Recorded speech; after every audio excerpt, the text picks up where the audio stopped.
Hello dear students, welcome back once again. और आज हम डिस्कस करने वाले हैं जनरल नॉलेज के क्वेश्चंस फॉर स्टैंडर्ड 8 जितने भी इंटरनेशनल, नेशनल और रीजनल ओलंपियाड के एस्पिरेंट्स हैं और टैलेंट एग्जाम्स के लिए अपियर करना चाहते हैं, उनके लिए ये वीडियो बहुत ज्यादा यूजफुल रहेगा। और इस वीडियो में आप सबके साथ डिस्कस करने वाला हूँ sample questions for 8th class GK Olympiads में। 8th क्लास के स्टैंडर्ड्स के स्टूडेंट्स के लिए जीके के कौन से क्वेश्चंस आते हैं वो मैं आज डिस्कस करूंगा। So let's quickly start with our today's discussion, moving ahead with the first question.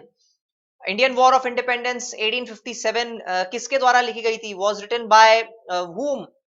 बहुत ही पॉपुलर इसका आंसर है, बहुत ही पॉपुलर स्वतंत्रता सेनानी, फ्रीडम फाइटर रहे हैं हमारे इंडिया के। इसका जो करेक्ट आंसर है students, that is V D. Savarkar. Vinayak Damodar Rao Savarkar, इन्होंने ये बुक लिखी थी Indian war of independence 1857। Moving ahead with the next question we have, who was the nawab of Bengal during the battle of Plassey? अब यहाँ पर स्टूडेंट्स, बैटल ऑफ प्लासी एक बहुत ही इंपॉर्टेंट एपिक रहा है इंडियन हिस्ट्री में, बहुत ही इंपॉर्टेंट टर्निंग पॉइंट था। अगर अब मैं बैटल ऑफ प्लासी की बात करूं तो बैटल ऑफ प्लासी बेसिकली हुआ था 1757 में। और ये जो जगह है Plassey, this is in present day West Bengal. और बैटल ऑफ प्लासी के सिर्फ 7 साल के बाद, आफ्टर ओनली 7 years, 1764 में बैटल ऑफ बक्सर हुई थी। और इस बैटल ऑफ बक्सर में एक बहुत ही डिसाइसिव विक्ट्री हुई थी ब्रिटिश की। और यहां से कह सकते हैं कि 1764 से the British rule actually started from this particular era. So who was the nawab of Bengal during the battle of Plassey? इसका जो करेक्ट आंसर है students, that is question option A, Mir Jafar is the correct option. So हालांकि मीर कासिम, सिराजुद्दौला, ये जो दो options हैं ये भी बैटल ऑफ प्लासी और नवाब ऑफ बंगाल की टाइमलाइन से ही जुड़े हुए हैं, लेकिन इस पर्टिकुलर क्वेश्चन का जो करेक्ट आंसर है that is Mir Jafar. Moving ahead with the next question, who said Tilak is the father of Indian unrest? Tilak is the father of Indian unrest. यहां पर अगर मैं तिलक की बात करूं तो मैं बताना चाहूंगा we are talking about Lokmanya Tilak, जिन्होंने महाराष्ट्र में काफी एक्सटेंसिव काम किया है ऑफ सोशल रिफॉर्म के साथ साथ नेशनल इंटीग्रेशन या रिलीजियस ब्रदरहुड को प्रमोट करने के लिए। तो हु वाज द फादर, ये किसने कहा है that Tilak is the father of Indian unrest? तो इसका जो करेक्ट आंसर है that is V Chirol. So it was V Chirol who stated that Tilak is the father of Indian unrest. Indian history के questions हैं ये वाले। Moving ahead with the next question, the Mountbatten Plan became the basis for Lord Mountbatten. ये India में आए थे और इनके प्लान की अगर मैं बात करूं तो this was, I am talking about in 1946-47 के ड्यूरेशन की मैं बात कर रहा हूं। एंड ये मैं तब की बात कर रहा हूं जो कंटिन्यूटी ऑफ ब्रिटिश रूल तो डेफिनेटली बिल्कुल भी नहीं है, बिकॉज 46-47 में ये वो पीरियड था when there were discussion points of end of British rule in India. तो ऑप्शन ए डेफिनेटली बिल्कुल भी नहीं है पिक्चर में। यस, ट्रांसफर ऑफ पावर था, बट ट्रांसफर ऑफ पावर होता था was by Indian Independence Act of 1947। इस एक्ट के तहत ट्रांसफर ऑफ पावर किया गया। सोल्यूशन ऑफ कम्युनल प्रॉब्लम्स, ये ऑप्शन नहीं हो सकता बिकॉज स्टूडेंट्स, ब्रिटिशर्स ने कम्युनल प्रॉब्लम को इतना ज्यादा सीरियसली नहीं लिया जितना उन्होंने लेना चाहिए था। इसकी वजह से पार्टीशन के दौरान बहुत ज्यादा कम्युनल टेंशन हुए, बहुत ज्यादा कम्युनल राइट्स हुए अलग अलग प्लेसेस पे। सो इसका जो करेक्ट आंसर है students, that is option C, that is partition of the country. So the Mountbatten plan था, it formed the basis of the partition of the country. Moving ahead with the next question, we have, by whom the Quit India resolution was moved in Bombay session of the Congress in the year 1942. So यहाँ पर students बात हो रही है India के quit India में quit India movement की Bombay session of the Congress किस साल का? 1942 का। सो इसका जो स्टूडेंट्स जो करेक्ट आंसर है, the correct answer is option A, Pandit Jawaharlal Nehru. It was during this movement the famous quote of do or die was given. So this famous slogan of do or die is associated with Quit India movement and it was given by Pandit Jawaharlal Nehru, the first Prime Minister of independent India. Moving ahead with the next question, geography के questions अब यहां से start हो रहे हैं students आप सभी के लिए। Which of the following are wrongly matched, इनमें से गलत मैचिंग कौन सी है स्टूडेंट्स, आपको ये बताना है। Tropic of Cancer 23.5 degree north latitude, yes ये बिल्कुल सही है। 23.5 डिग्री नॉर्थ की तरफ ये प्लेस होता है। उसके बाद अगर मैं लास्ट ऑप्शन देखूं आर्कटिक सर्कल, तो आर्कटिक सर्कल भी 66.5 degrees, that is 66.5 degrees south की तरफ प्लेस्ड है। सो ऑप्शन ए और ऑप्शन डी पूरी तरीके से सही है। Option A is also correct, option D is also correct. ये रॉन्गली मैच नहीं है, ये करेक्टली मैच्ड है। तो जिसमें भी ऑप्शन ए और ऑप्शन डी आएगा वो ऑप्शन अपने आप एलिमिनेट हो जाएगा, वो ऑप्शन अपने आप चला जाएगा। सो अगर मैं बात करूं ऑप्शन ए की, ओनली ए, तो this is not the correct answer, this has been eliminated. अब क्योंकि ऑप्शन डी में यहां पर आप डी देख सकते हैं, तो A B D is also option eliminated, option D is also eliminated. अब हमें डिस्कस करना है what is the correct option between option B and option C. यहां पर आप देख सकते हैं स्टूडेंट्स ऑप्शन बी में ए आया है, इट इंप्लाइज दैट ये भी करेक्ट आंसर नहीं हो सकता। अब अगर मैं बी और सी को टेस्ट करूं तो definitely Tropic of Cancer is not in north, it is basically in south. और इंडियन स्टैंडर्ड टाइम भी 82 डिग्रीज ईस्ट मेरिडियन नहीं है, ये चीज आपको ध्यान रखना है। So the correct answer is option C, B and C. So these two statements, Tropic of Capricorn and Indian Standard Time, ये दोनों रॉन्गली मैच्ड हैं। और इस क्वेश्चन का जो करेक्ट आंसर है that is option C, B and C. Moving ahead with the next question students, we have, अब यहां पर स्टूडेंट्स आपके सामने थर्मल पावर प्लांट्स दिए हुए हैं, फेमस थर्मल पावर प्लांट्स दिए हुए हैं इंडिया के, और आपको ये पूछा गया है कि किस स्टेट में वो स्थित है, किस राज्य में वो मौजूद है। Match the list one thermal power plant with list two state and select the correct answer using the code as follows. अब यहां पर स्टूडेंट्स आपको एक चीज देखना है, मैं अगर एक बहुत ही पॉपुलर बताऊं आपको, कोरबा का जो थर्मल पावर प्लांट है, Korba is a mineral rich district in the state of Chhattisgarh. So option B जो है वो 4 के साथ में मैच्ड है, दिस इज फॉर श्योर, ये करेक्ट है। अब क्योंकि ऑप्शन बी 4 के साथ मैच्ड है, करेक्ट है, तो वो सिर्फ आप ऑप्शन बी और ऑप्शन सी में देख सकते हैं। It implies that option A and option D are outrightly out of picture, option A और option D correct answer नहीं हो सकते हैं। अब students move ahead, we'll talk about yet another important thermal power plant की। अगर मैं बात करूं तो एक दूसरे इंपॉर्टेंट थर्मल पावर प्लांट आपके साथ डिस्कस करूं, रामागुंडन एंड झारसागुड़ा।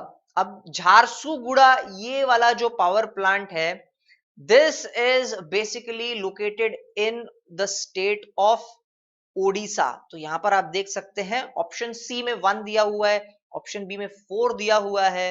अब यहां पर आप देख सकते हैं कि यहां पर इंटरचेंज हो रहा है। सो इससे हम कंक्लूड कर सकते हैं दैट द करेक्ट आंसर, इस तरीके से स्टूडेंट्स आपको गलत ऑप्शंस को इलिमिनेट करते जाना है, और आप इलिमिनेट करते जाएंगे गलत ऑप्शंस को, आपको सही ऑप्शन अपने आप मिलेगा। इसका जो करेक्ट ऑप्शन है students that is option B, A3, B4, C1 and D2। और अगर इसको मैं दोबारा से फिर से करेक्ट ऑफ अपने फॉर्मेट में लगाने की कोशिश करूं, so A is 3, Ramagundam is in Andhra Pradesh, Korba is in Chhattisgarh, Jharsuguda is in Odisha and Barauni is in the state of Bihar. So इसका जो करेक्ट ऑप्शन है that is option B. Moving ahead with the next question, we have which river flows through a narrow valley between Vindhya and Satpura region. तो students अगर मैं यहाँ पर India का map बनाता हूं तो यहाँ पर मैं देखूंगा कि विंध्याज और सतपुड़ाज यहाँ पर हैं, और एक ऐसी नदी की बात, एक ऐसी नदी के बारे में यहाँ पर पूछा गया है जो इनके बीच में से फ्लो हो रही है, ये इस नैरो स्प्लिट में से नदी फ्लो हो रही है, और आपको पूछा गया है कि बताइए ये नदी कौन सी है। सो इसका जो करेक्ट ऑप्शन है स्टूडेंट्स विंध्या और सतपुड़ा रेंज। ये जो विंध्यास और सतपुड़ा रेंज है इनके बीच में से जो नदी क्रॉस होती है, the correct answer is option A, Narmada. Option A Narmada is the correct answer. Now Tapti river जो है वो भी इसी रीजन में फ्लो होती है, but it does not flows between Vindhya and Satpura. So both of these, this option is correct, none of these, ये भी नहीं हो सकता. So the correct answer for this is option A, Narmada. Moving ahead with the next question. List one river valley project and list two river. Select the correct answer. एक matching दिया हुआ है यहाँ पर, आपको एक रिवर वैली का project दिया हुआ है और वो प्रोजेक्ट किस नदी के ऊपर बना हुआ है आपको ये बताना है. सबसे पहले अगर हम हीराकुड की बात करें तो हीराकुड एक बहुत ही मेगा प्रोजेक्ट है, the longest dam in our country, Hirakud dam, Hirakud project. और ये हीराकुड प्रोजेक्ट जो है this is basically situated on the river Mahanadi.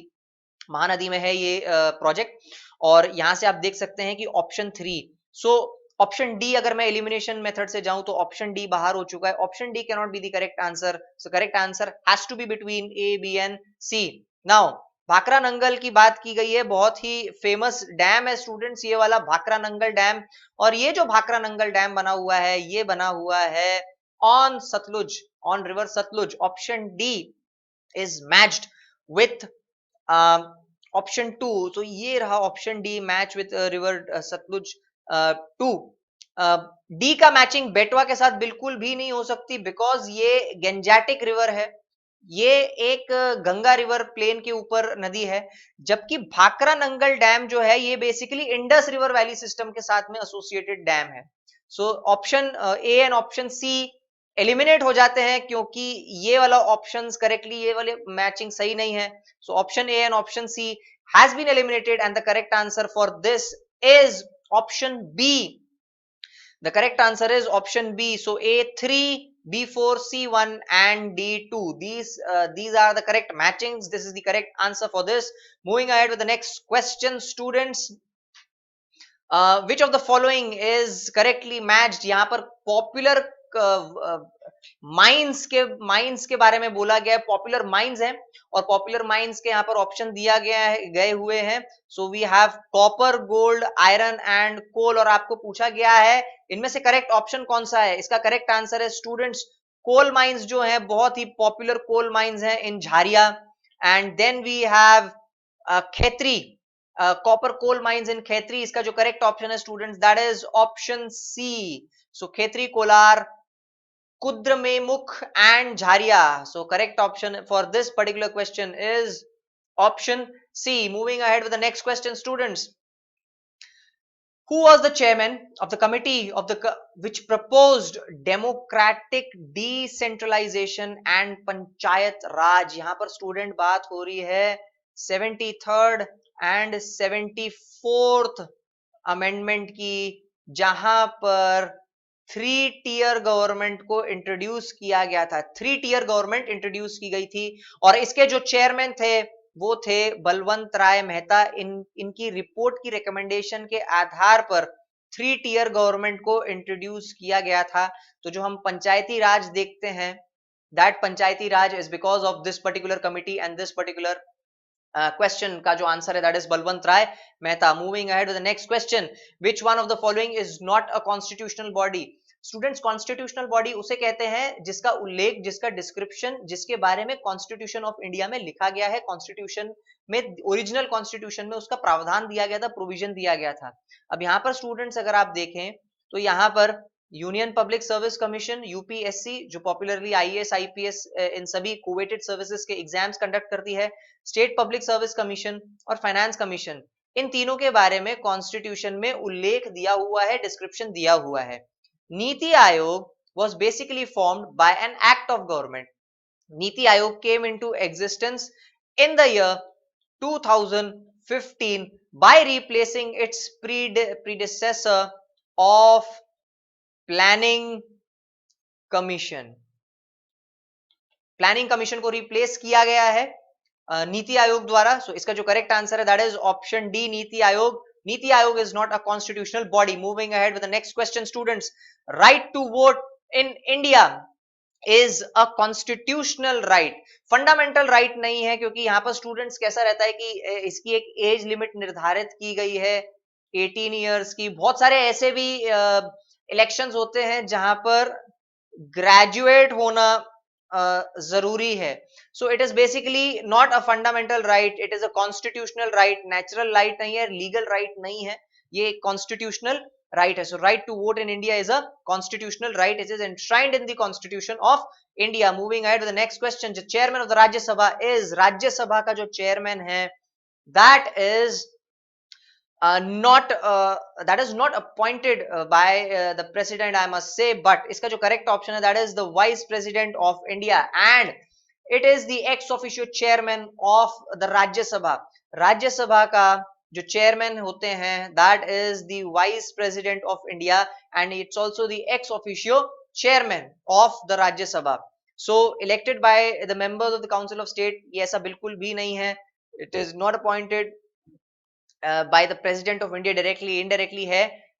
It is elected by the parliament, but ये वाले जो आंसर हैं ये डायरेक्टली एसोसिएटेड नहीं है इस पर्टिकुलर क्वेश्चन से.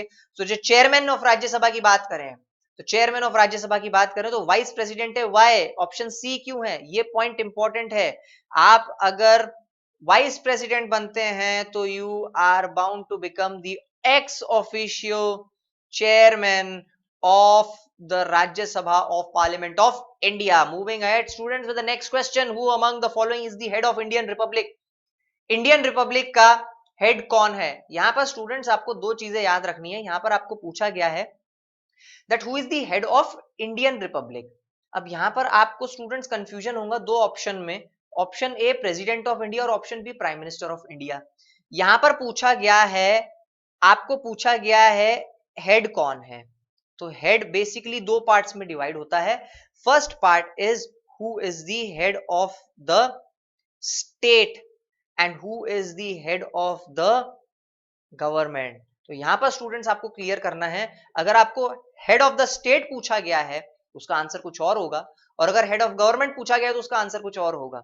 सो head of the state is the president of India, whereas the prime minister is the head of the government. So इसका जो करेक्ट आंसर है, the correct answer is option A president of India. Option A president of India, Bharat के राष्ट्रपति, is the head of the Indian republic. ये चीज आपको ध्यान में रखनी है.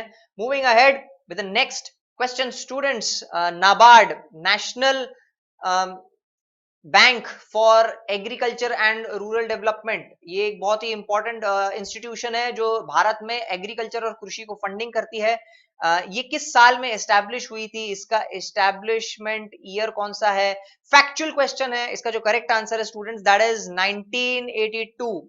सो NABARD came into existence in the year 1982. सो इसका जो करेक्ट आंसर है that is 1982. Moving ahead with the next question. एक और फैक्चुअल क्वेश्चन आपके सामने है स्टूडेंट्स.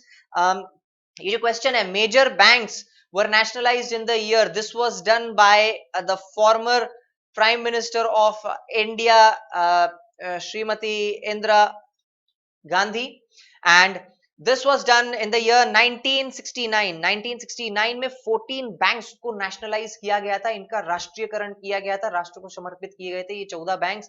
तो इसका जो करेक्ट आंसर है that is option B 1969. Moving ahead with the next question. Which one of the following is not a state/duty which is levied by the government of India? इनमें से कौन सा tax duty government of India नहीं लगाती है? So government of India इनमें से कौन सा टैक्स नहीं लगाती है? स्टूडेंट्स एक चीज आपको समझनी यहाँ पर जरूरी है. हमारे इंडिया में जो पॉलिटी है वो बेसिकली डील करती है सेंटर स्टेट रिलेशंस के बीच में. सो सेंटर स्टेट रिलेशंस किस तरीके से होते हैं? कुछ टैक्सेस ऐसे होते हैं जो लगा सेंट्रल गवर्नमेंट सकती है लेकिन उसका अलॉटमेंट स्टेट गवर्नमेंट को जाता है. कुछ टैक्सेस ऐसे होते हैं जो लेवी भी सेंट्रल गवर्नमेंट करती है और उसका कलेक्शन भी सेंट्रल गवर्नमेंट को जाता है. For example income tax. उसी तरीके से बहुत सारे ऐसे टैक्सेस होते हैं जिनको लगाती स्टेट गवर्नमेंट है और उनका जो कलेक्शन है वो कलेक्शन भी स्टेट गवर्नमेंट को जाता है. अब यहाँ पर पूछा गया which one of the following is not a tax और duty levied by government of India. अब इसमें स्टूडेंट्स जो government of India service tax लगाती है, आपको पॉपुलरली याद होगा इस सर्विस टैक्स को रिप्लेस किया है जीएसटी ने. उसके बाद में education tax, custom duty customs and central excise जो डिपार्टमेंट है वो कस्टम्स ड्यूटी लेता है। तो इसका जो करेक्ट आंसर है students that is toll tax, option D. Toll tax is not levied by the government of India. Moving ahead with the next question, students. Government of India enacted Consumer Protection Act in the year. So Consumer Protection Act किस साल में effect में आया, कब ये लागू किया गया, इसे कब एनैक्ट किया गया? फैक्चुअल क्वेश्चन है। इसका जो करेक्ट आंसर है students it was in the year 1986 जब कंज्यूमर प्रोटेक्शन एक्ट को लाया गया, जब भारतीय मार्केट एक शिफ्ट की तरफ बढ़ रहा था, कंज्यूमरिज्म बढ़ता जा रहा था, अलग अलग मार्केट्स के एवेन्यूज ओपन किए जा रहे थे। तो कंज्यूमर्स के हित को ध्यान में रखते हुए गवर्नमेंट ऑफ इंडिया ने कंज्यूमर प्रोटेक्शन एक्ट को 1986 में इंट्रोड्यूस किया था।